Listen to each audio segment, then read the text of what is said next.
Dá só uma olhada que dupla famosa que eu tenho aqui. Arroz e feijão. Junto com essa dupla, tem uma dúvida dupla. Lavar ou não o arroz? Salgar ou não o feijão? Bora conversar sobre a minha experiência? Tem tanta gente na internet defendendo que não se deve lavar o arroz, que não se deve cozinhar o feijão com sal. E eu tenho só 34 anos de experiência nesse assunto, afinal de contas eu preparo as refeições da minha família todos os dias e eu vou contar para você o que eu acho disso, qual foi a minha experiência em cada uma destas situações. Eu sou André Almeida, blogueira do lar, e tudo que eu trago aqui são as minhas experiências. Eu tenho certeza que você já ouviu muita gente na internet falando que não devemos lavar o arroz. De fato, o arroz, quando é lavado, perde o amido. Dá mais trabalho, é um serviço a mais você lavar, tem que escorrer bem, porque senão ele vai molhado para a panela, espirra tudo, o óleo, o tempero, enfim. Então eu fiz isso, parei de lavar o arroz, ficou tão mais prático, facilitou muito. Claro, se você pula uma etapa do processo, tudo que você vai fazer fica mais rápido. Então, de fato, o arroz vai sequinho para a panela, não precisa lavar, é um trabalho a menos, não suja o escorredor de arroz, não respinga aquele arroz com amido pela pia, não espirra tudo na panela quando você joga o arroz porque ele está sequinho, ele fica com mais amido, realmente fica um arroz diferente, e fiz isso por muito tempo. Teve pessoas que chegaram na minha casa e não quis comer o arroz porque eu não soube que eu não lavava. E eu achei aquilo o fim da picada, mas respeitei. Não quer comer, não come. O que eu posso fazer, né? Até o dia que eu fui abrir a minha lata de arroz e tive a impressão de que dali de dentro voou uma mariposa. Fiquei encafifada. Será que eu tô com a impressão correta? Me parece que voou uma mariposa. Aí eu pensei, não, acho que isso aqui estava em volta da lata. Achei o cúmulo ter uma mariposa dentro do meu armário. Eu mantenho meus armários muito limpos, aquilo não poderia ter acontecido. Na dúvida, lavei o arroz. Os dias se passaram e eu esqueci aquele incidente.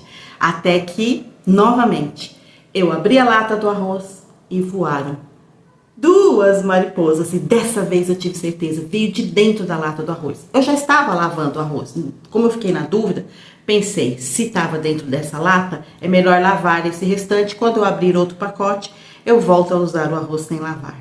Mas quando eu vi aquelas duas mariposas, aí eu tive certeza de que alguma coisa estava errada, saíram de dentro da lata sim, e depois saíram outras. Ou seja, em algum momento, no processo daquele arroz, no processo de seleção, de embalagem, em algum momento, alguma mariposa botou ovinhos ali. E nasceram várias mariposas dentro da lata do arroz. Quando eu percebi essa realidade chocante, o meu organismo reagiu tão mal que o desejo, o impulso do meu organismo era devolver todo o arroz que eu tinha comido sem lavar. E pensar que eu servi isso para minha família. Nunca mais eu fiz o arroz sem lavar. Lavo sim, lavo, escorro bem, não tem problema acrescentar essa etapa na preparação da refeição da minha família. Afinal de contas, eu prezo tanto por servir um alimento saudável, limpo, bem preparado. Eu sou uma pessoa criteriosa com o que eu coloco na mesa para minha família. Tão criteriosa, pronto, de preparar o meu próprio tempero, de preparar o meu próprio molho de tomate. Não gosto de excesso. Aliás, eu não gosto nem de excesso, nem de sem excesso. Eu não gosto de alimentos ultraprocessados. Eu evito tudo isso. E fui me deixar envolver por essa moda de não lavar o arroz e cometi esse grave erro. Para mim foi grave, porque eu penso que não tinha necessidade de eu servir para minha família um arroz sem lavar, né? Nascendo mariposa lá dentro da lata. Ah, vai cozinhar, vai pôr água quente, vai fritar, tudo bem, mas sabe, não entra na minha cabeça. Não entra na minha cabeça. Então, eu lavo arroz sim. Não importa que outras pessoas digam que não se deve lavar. Eu faço isso. Então, essa é a experiência com relação ao arroz. Agora, vamos falar do feijão, né?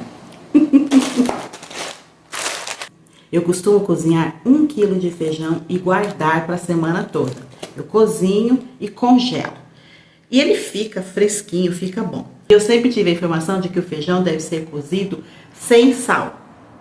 E assim eu fazia. Cozinho sem sal, congela e tempera na hora, porque fica mais fresquinho, porque quando você cozinha ele já temperado, ele vai ficar fermentado, ele vai ficar com gosto de feijão velho. E eu sempre acreditei nessa história. Até que, há algum tempo atrás, eu ouvi uma explicação, aliás, eu assisti um vídeo com uma explicação de que o grão de feijão, ele incha, e realmente, quando a gente cozinha, ele incha, ele absorve a água, o líquido, tudo que tá lá, e ele fica saturado. O que significa isso? Que você cozinha o feijão sem sal, ele vai se encharcar de água sem sal, e quando você for temperar, por mais que você coloque temperos, coloque sal e coloque o que você quiser, o grão não absorve. Esse tempero vai ficar só no caldinho do feijão, só no caldinho. E aí eu entendi por que que o meu feijão tinha um certo gosto adocicado. Por que que por mais que eu temperasse, parece que nunca estava o suficiente. E eu fui entender de uma maneira, gente, tão simples, né? Olha só, testei, coloquei o feijão para cozinhar com sal. Não coloca os temperos todos, pode até colocar, coloca folha de louro, coloca pimenta, o que você quiser, sal. Não precisa colocar cebola e alho, isso você coloca na hora de servir para sua família. Cozinho o feijão com sal, um sal moderado, entendeu? Não já no ponto, um pouco menos do que ele deveria receber de sal. Não joga o caldo fora. Tem gente que cozinha e joga o caldo fora. Tá jogando toda a vitamina, todo o ferro do feijão fora. Não, preserva aquele caldo, cozinha com um pouco de sal. No dia a dia, conforme você for preparar a refeição da família, aí você vai jogar o tempero, alho, cebola, o que você quiser na sua panela, refogar o feijão e corrigir o sal, porque sim, a gente cozinha sem excesso de sal, até porque vai congelar e o congelamento potencializa o sal. Ah, mas como isso mudou? Como isso mudou o feijão? Como isso mudou até o consumo, passamos a consumir mais feijão, porque sim, agora ele vem saboroso, ele já traz o sal dentro dele, então não fica um sal só em volta. Você tá vendo como às vezes a gente comete erros bobos? Porque fica acreditando no que as pessoas falam. O ideal é que cada pessoa faça a própria experiência e perceba o que dá certo. Eu não cozinho batata, por exemplo, sem sal. Se eu for fazer uma salada de batata, um purê, qualquer coisa, cozinha com sal. Senão o sal não vai penetrar depois. O macarrão, a mesma coisa. Cozinha-se na água com sal. Mesmo que depois vai colocar o molho. Porque senão ele não penetra. E por que que eu não pensei nisso com relação ao feijão? Né? Tá vendo? Ver vídeos na internet às vezes traz ideias boas, como no caso do feijão. Eu não tinha pensado nisso, precisou alguém me falar que isso daria certo para eu acreditar. Mas também traz muita lenda estranha. Para mim, não lavar o arroz não vai fazer parte do meu dia a dia nunca mais. Filhote de mariposa, no meu arroz, ai, ai, ai. Que horror. E você? Como é que você faz seu arroz e feijão? Me conta, quero muito saber. Escreve aí embaixo, vai.